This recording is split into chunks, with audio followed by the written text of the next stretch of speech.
Yeah, it happens.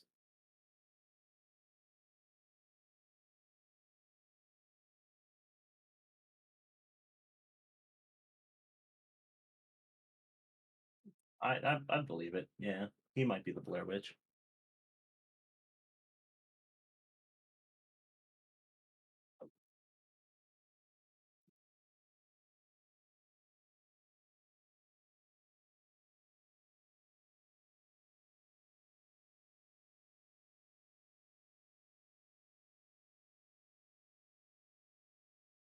Oh yeah.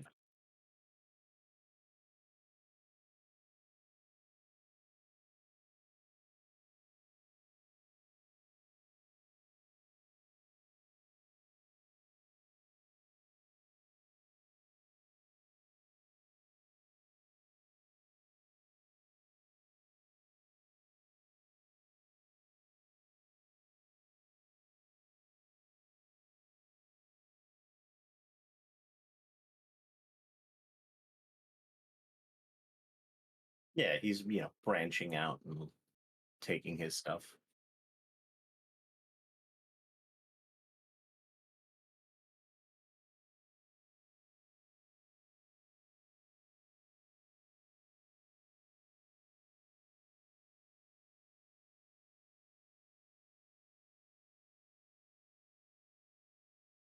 Yeah.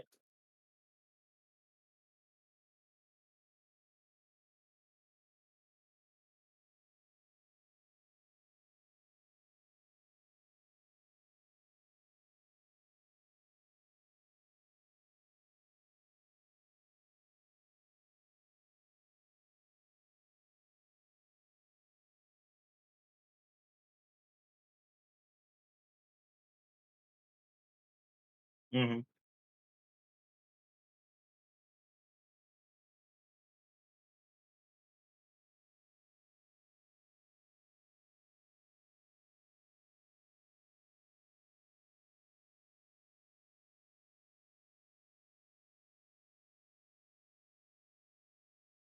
It adds to the movie.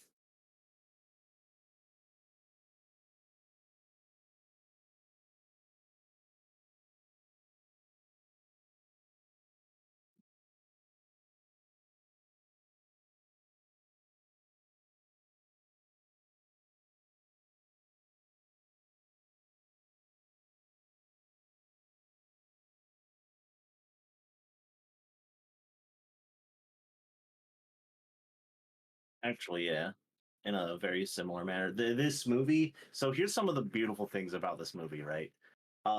This movie was advertised alongside like a website that they had, which also like outlined all the different things. Like it talked about like the found footage, the audio, Heather's journal, talked about the mythology, the chronology of like the events that had happened with regarding the Blair Witch.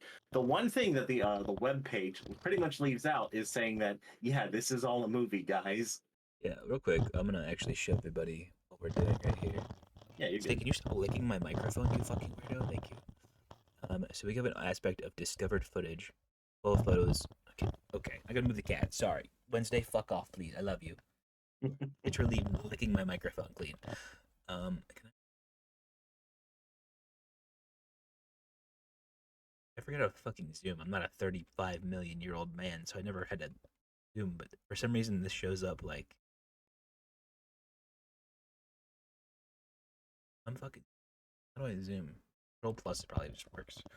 I was gonna say Control control plus. and scroll wheel. Yeah. All right. So we got some pictures here from the 12 photos recently released by the Frederick County Sheriff's Office. It looks like literally a fan made website. I mean, it is the 1990s, so you can't really tell if this was top of the line at that point or if this was what is generally seen as a fan made movie. Yeah.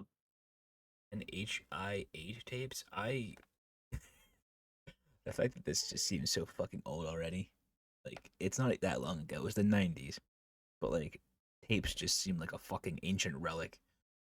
But the And it tapes, but also doesn't help that like back in the 90s there were multiple different types of cameras for recording. That's why like the high eights are there. They're mentioned.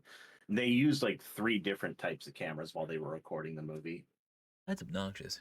Hmm. Um, 16 millimeter film cans. Blah blah blah blah blah.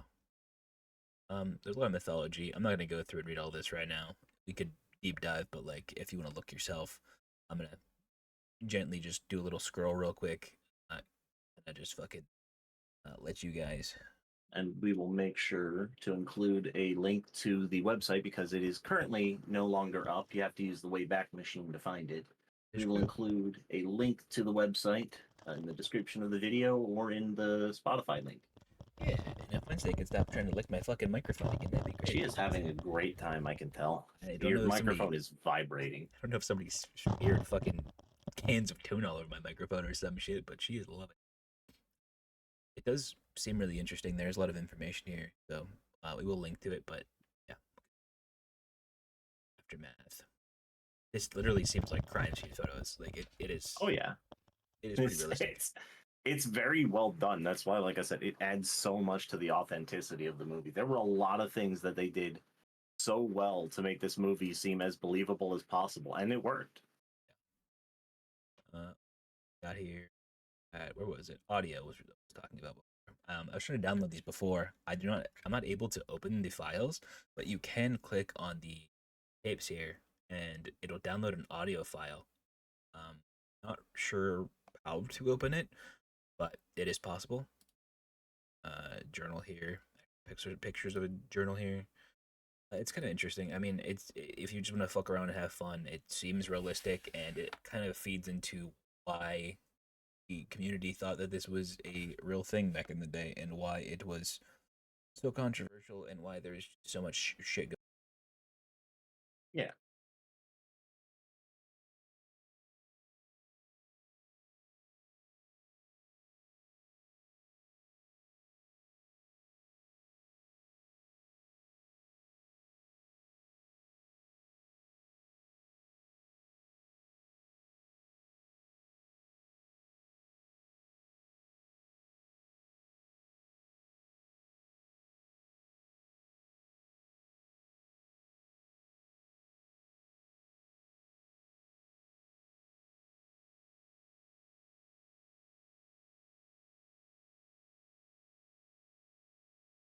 She's trying out her sea legs, I guess you could say. Yeah.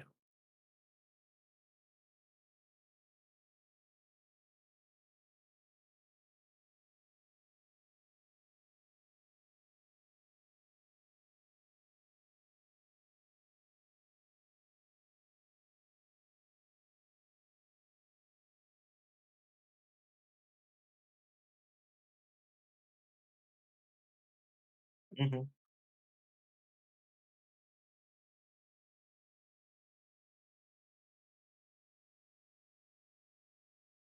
Gotta love that for them.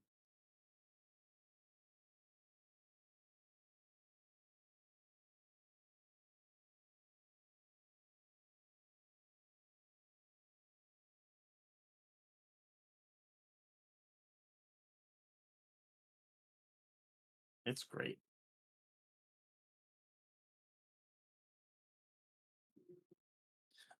Yeah, they kind of basically like they're going around interviewing locals. There's all sorts of different locals too, mind you, because one of the more important ones is Mary Brown, who's this like basically crazy cat lady living on the edge of the town in a trailer that talks about how when she was, younger, she was fishing with her father out by the creek. Um, Claimed to have basically felt a presence near her and saw an extremely hairy woman just standing out in the woods staring at her, not doing anything, like head to toe in hair. It would be. Describe this woman to me, please. What kind of hair would you say? Was it long hair, short hair, rough, coarse? Give me some details.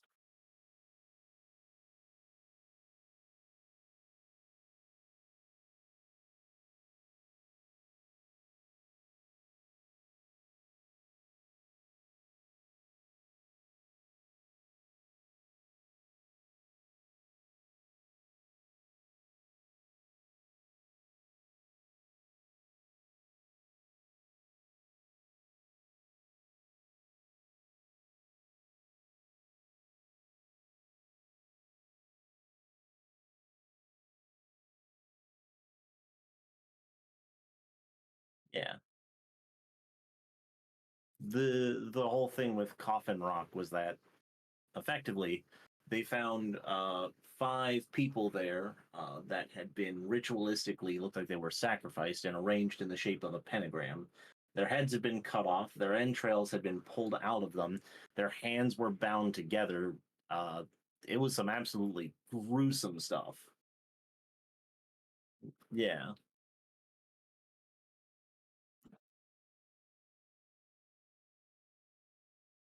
Your cat is just really affectionate tonight.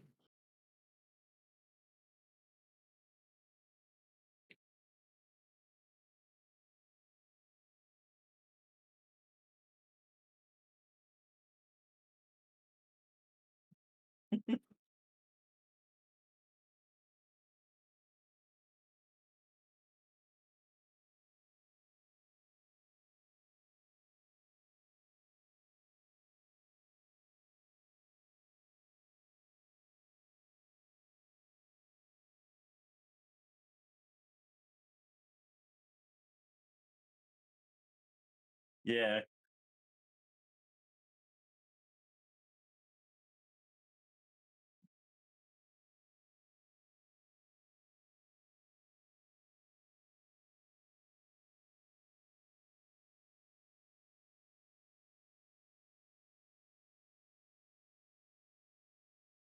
Yeah.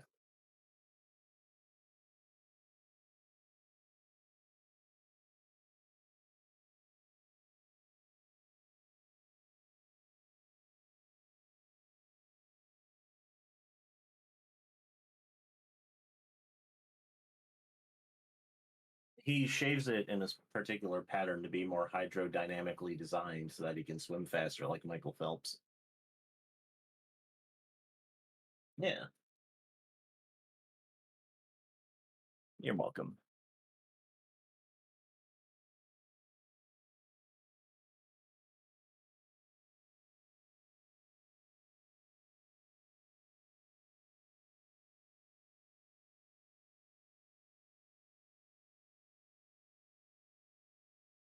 That sounds about right.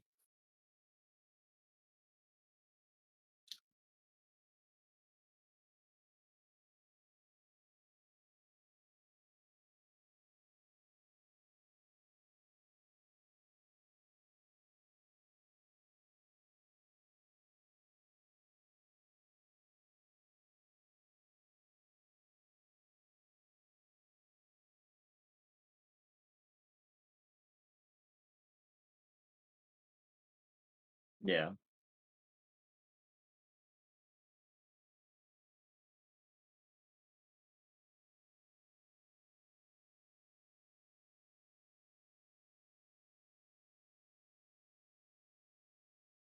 yeah,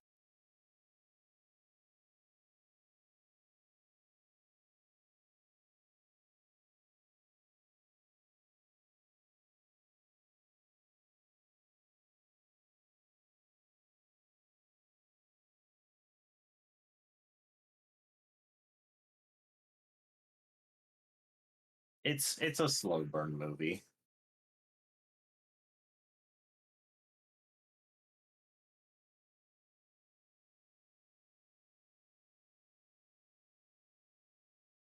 A lot of the movies, like you'll see something and you'll just be like, okay, why was this a thing? And you ask yourself these questions and it doesn't ever really get answered.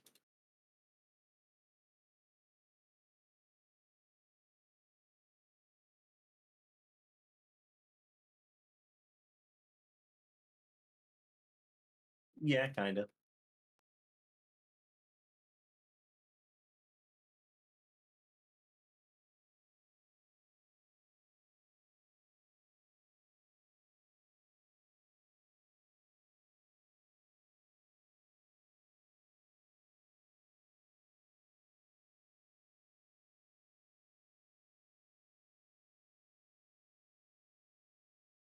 The Febreze fireball that I shoot out of my room every 7 minutes.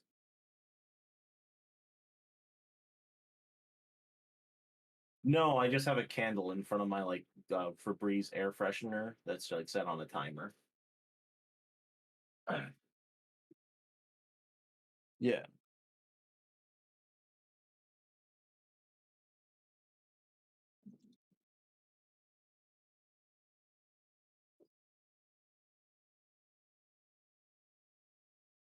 Uh, when I heard it, it sounded like trees were falling, because if you've ever been out in the woods and heard like a tree falling in the distance, it's like a loud, earthy snapping noise.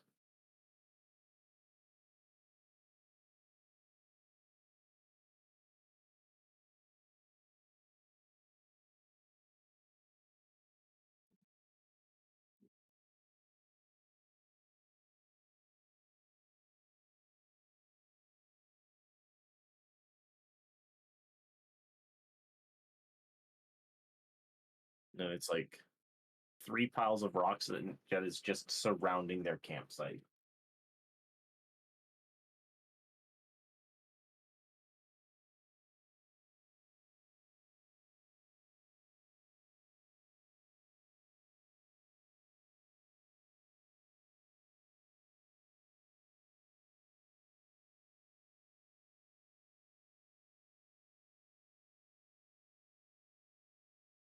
Oh,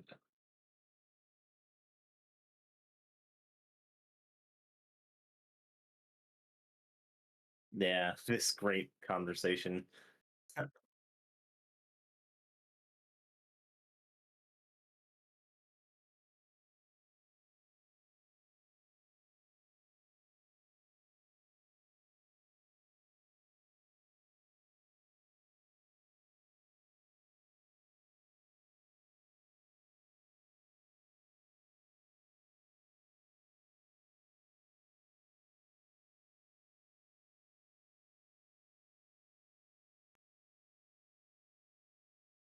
Yeah, he said he kicked the map into the creek because the thing was useless and wasn't getting them anywhere.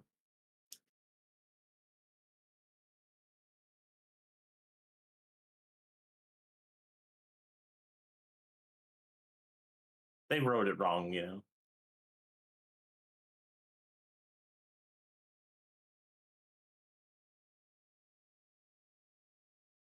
Yeah, roughly.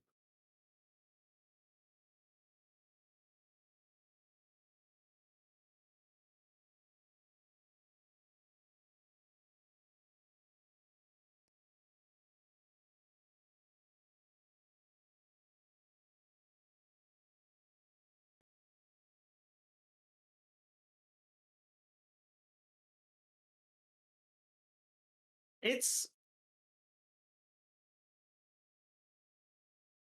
a lot of the like most of the time they're pretty much just acquaintances because uh Josh was like basically brought along because he knew how to use a camera, and it was like their one of their first times interacting with the man.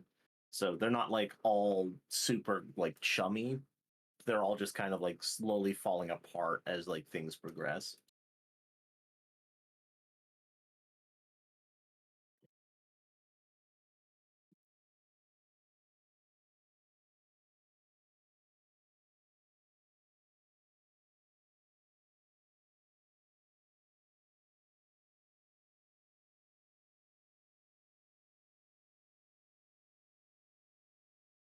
They You could call them like totems or effigies, something to that effect. Yeah, almost like human shaped, like in how their appearance, because like they just look like people just hanging in the trees, and it is a very like it's when the movie like shows its really good hand because it's like this is a very visceral scene when you see all these like human shaped effigies and like figures in the tree.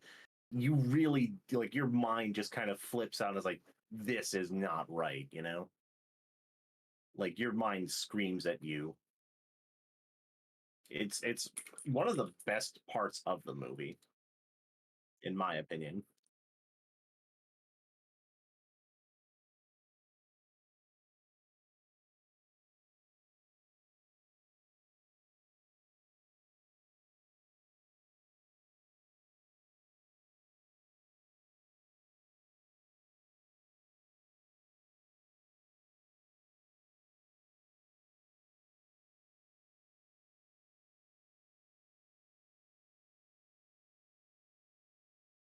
Yeah.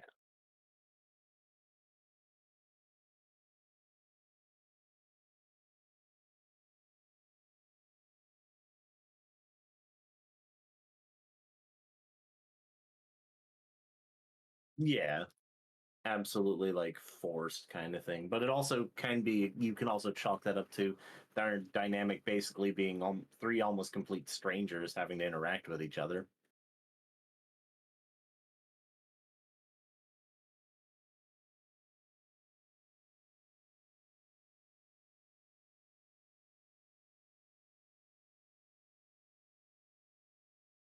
Yeah, that's his exact words.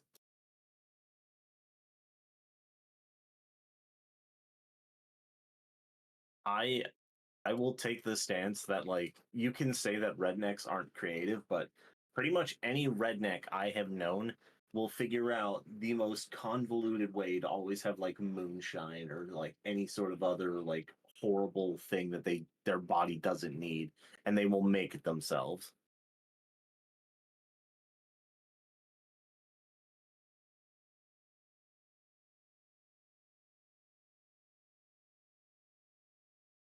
Oh yeah.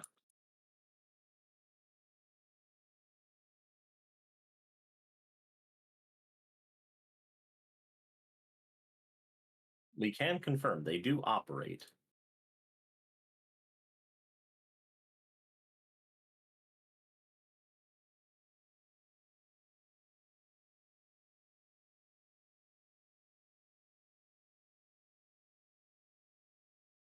Yeah,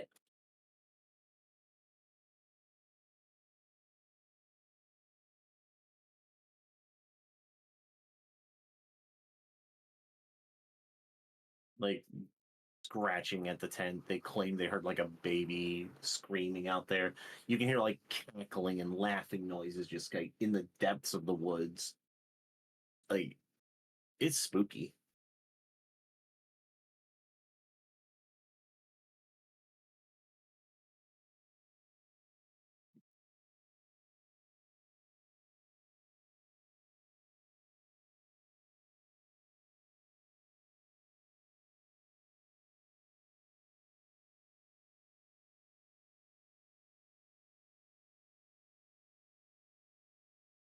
Oh yeah.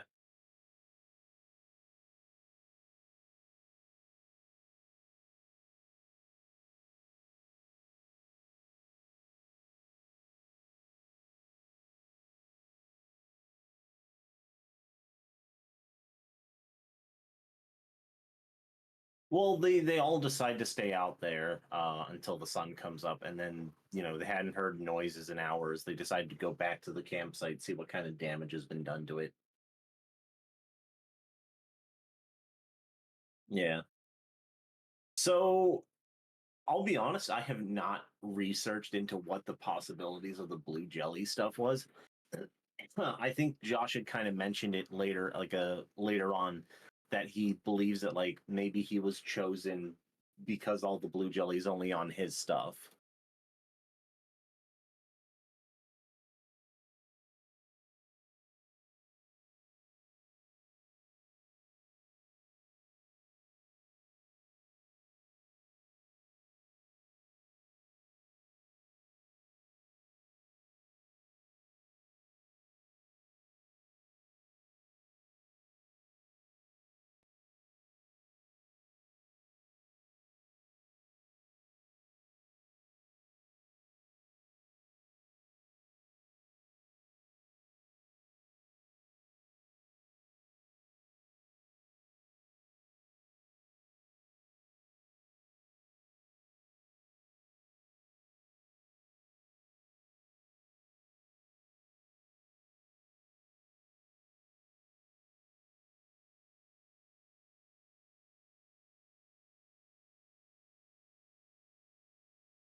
Oh yeah, all of his Lucky Strike cigarettes that he'd be smoking.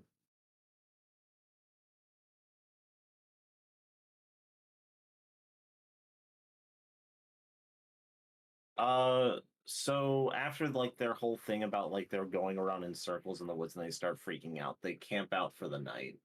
And then when they wake up, that's when they find Josh missing. Like Josh has disappeared. And then that day, they go to sleep at night after Mike and Heather set up the camp, and that's when they start hearing a yelling out in the woods that they think could possibly be Josh.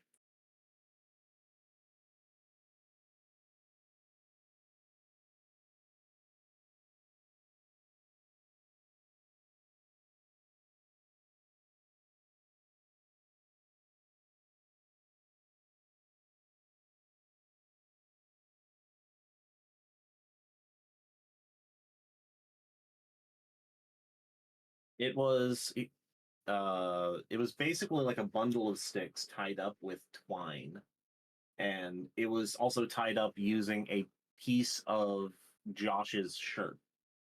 So when they unwrap it, there's a little sack that also looks like it's part of Josh's shirt, and it's got blood in it. They open it up and find, guess what? Missing teeth inside the little pouch of Josh's shirt, which is very, very ominous.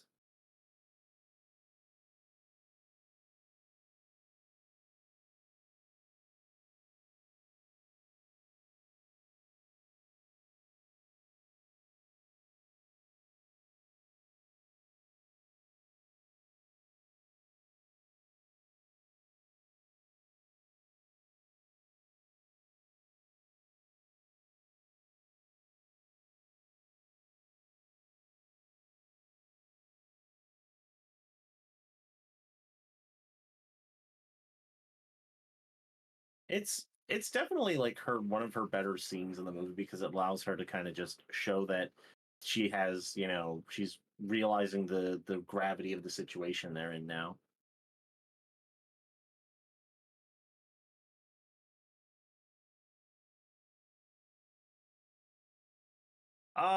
They've basically been hearing the yelling from Josh, or what they assume is Josh, and they end up just trying to follow the noise, only to lead to the dilapidated house mentioned in one of the stories that the people in the town had mentioned.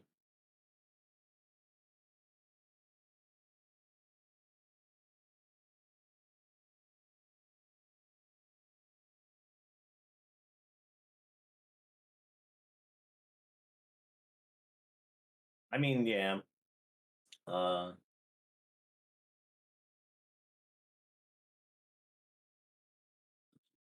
so they hear Josh running up, or they hear Josh upstairs. They go running upstairs. The thing that kind of weirded me out is that you see on all the walls, like you see writing on the walls, but you also see like hundreds of handprints that look like they came from children. And it's very ominous to see that on like a dilapidated house. Yeah.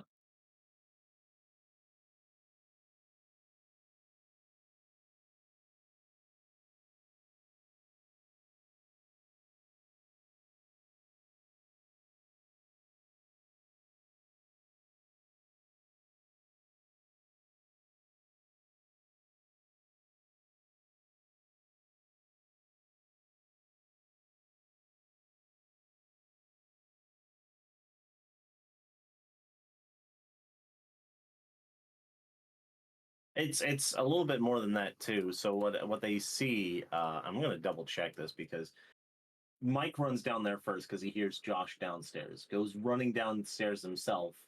Sounds like there's a thud, and then the camera falls over.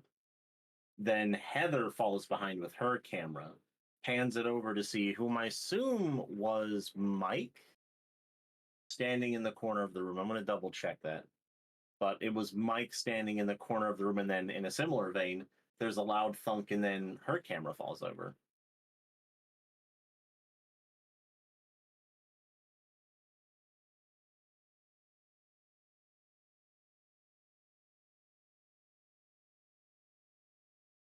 They maybe did. I. It's really hard to because like we never see a body for Josh, and it's according to kill count's own rules. It's like yeah, they don't see a body for Josh. We don't even see Mike technically dead, and we don't see Heather die either. So there's not really anyone that dies.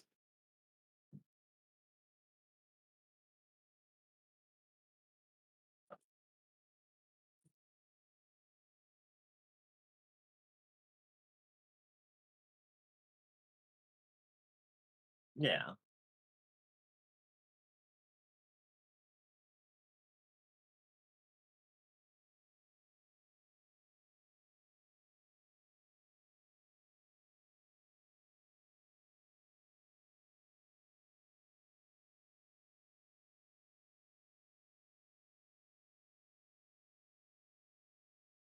Yeah.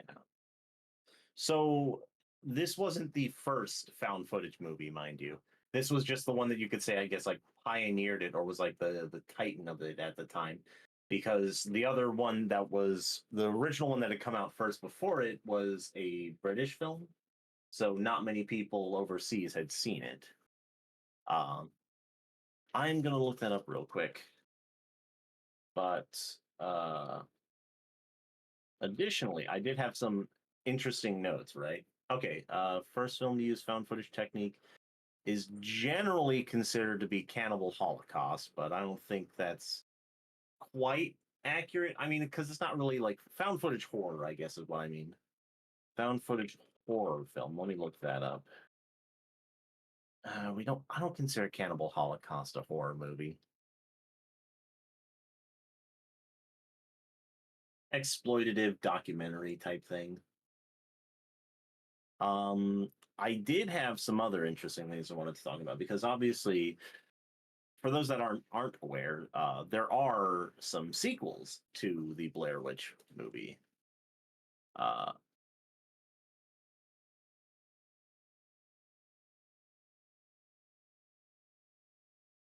Effectively, they had I think it was just called Blair Witch 2 Book of Shadows, which I don't hate it. I think it's better than the Blair Witch 2016 movie, but for a different reason. Because that movie kind of just focuses on whereas like in the first Blair Witch, all the there's scary things happening around them, and they're trying to figure out why. In Blair Witch Book of Shadows, all the horrible things have happened, and what they are trying to do is find out who did it and why. It's a very, very interesting movie. Which I'd be down to talk about either of the sequels, honestly, because we could talk about the 2016 is when I think it came out, which is technically a direct sequel to the Blair, not direct, but like a sequel to the Blair Witch, which unfortunately is considered canon, despite it having some very weird plot points.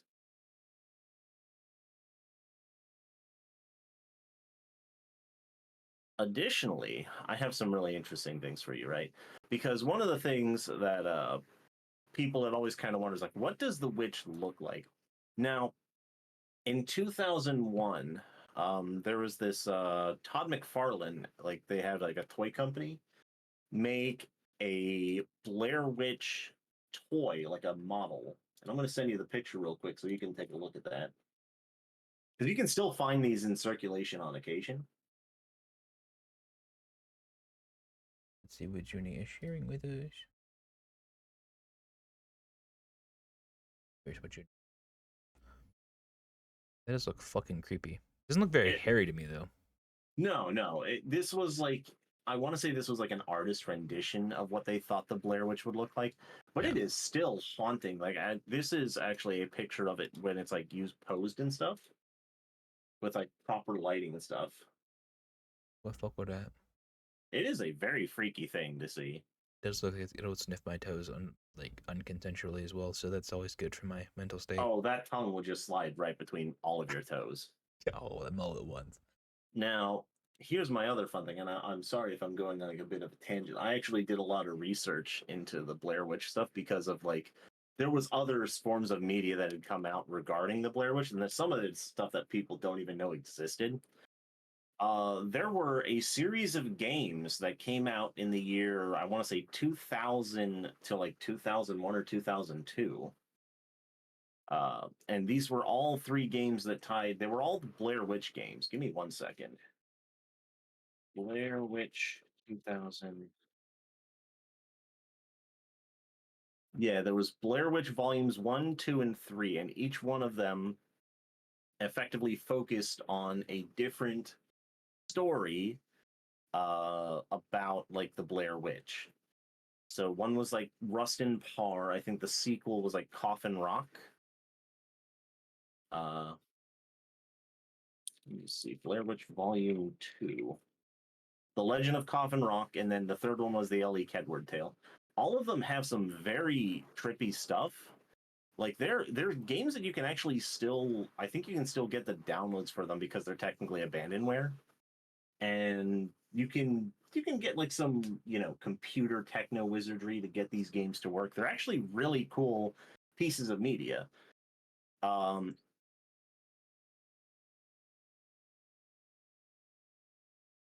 well, I don't like that game. I'll be honest. Uh, Let me check. Yeah, which I believe is the like art book. The Yeah, the Blair Witch game that is available on Steam is, I don't feel it does the Legend of the Blair Witch good at all. In fact, it's more just like one of those old school. I shouldn't say old school, but it's a walking simulator horror game, and it's very shitty Slenderman. You don't even go and collect 8 pages.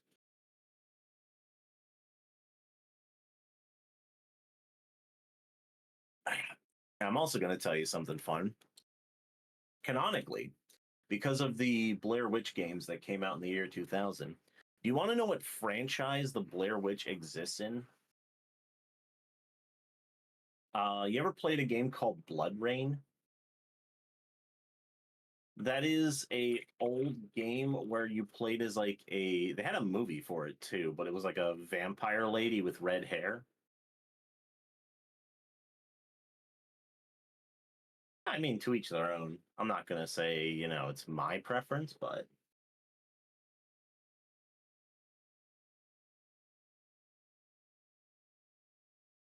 there you go then. So, funny thing about it, right? Why it's connected is that in the Blair Witch games, they work for a company called Spook House, which basically, imagine the Men in Black, but they have like people with superpowers and psychic powers and stuff that go around and investigate all these horrible things. Because one of the characters in their organization is actually the vampire lady from Blood Rain. So those two games actually exist in the same like universe. Yeah.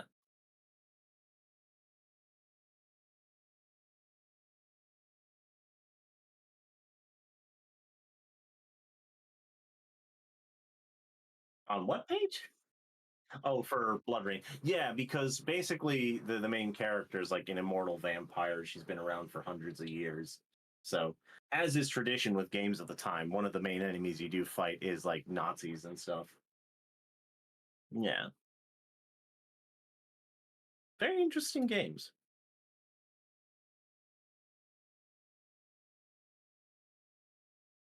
Yeah. Kinda, yeah.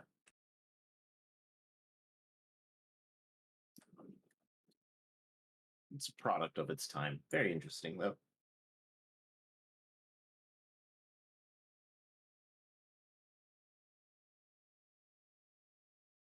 By all means. This is on the fucking Blood Rain wiki.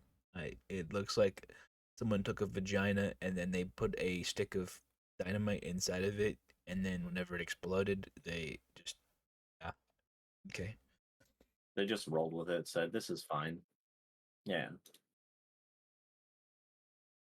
I don't know. That's as much as I really have to add to it, unless like, and again, if we want to talk about the either the sequel movie or even the games do a good job talking about the lore of the stuff. Maybe next time we can actually have Grim be alive and awake to join us.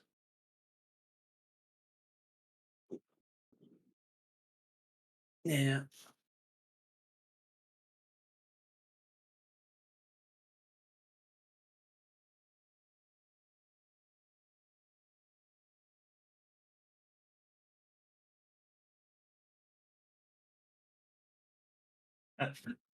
Fair enough. Goodbye, y'all.